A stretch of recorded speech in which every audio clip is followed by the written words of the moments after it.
دیاڑے سرکار کریم اپنے گھر دے وچ موجود ہیں تے صحابہ کرام حضور سین دے گھر دے باہروں بیٹھے نا حضور سین دی انتظار بیٹھے نا تے گال چل پئی ہے یار صحابہ تا سارے شان والے نا لیکن ہنے وچوں اونچی شان والا کون ہے فرمائے نے ایک کہا دے یار میاں او جڑے مہاجر صاحبان ہجرت کرتے ہیں زمیناں چھوڑے جائیداداں چھوڑے اولاداں چھوڑے انہیں دا درجہ زیادہ ہے بھی آخر کہنا صحیح ہے انصار صحابہ جنہیں جند قربان کیتی دے حضور سے کوئی تھنکر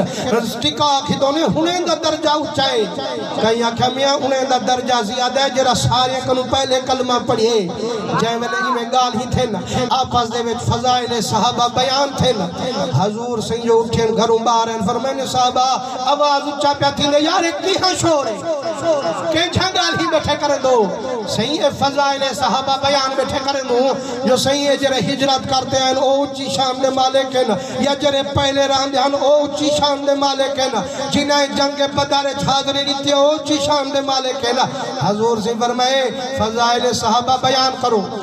صحابہ دی شان بیان کرو لیکن اے میں کل سوہاں میرا ابو بکر صدیق آیا بیٹھا یا کہنی آیا بیٹھا حق نے سونا ابو بکر صدیق صحیح حالی کہنی آئے فرمائنے جے میرا یار کہنی آیا صحابہ بھی جتنی شانی بیان کرو لیکن ایک گال دا خیال رکھے جو جتنی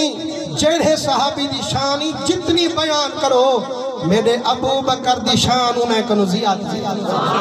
ہاں سونا اے فضیلات جڑی ایک ہوندی دنیا دے وچ ایک ہوندی آخرت دے وچ صحیح دنیا دے وچ زیادی فضیلات ملیے نے یا آخرت دے وچ زیادی فضیلات ملیے نے فرمائنے دنیا دے وچ ہی فضیلات تو ابو بکر نال نوے رل سکتے آخرت دے وچ ہی نوے رل سکتے شان اللہ ہے صحابیہ کہنا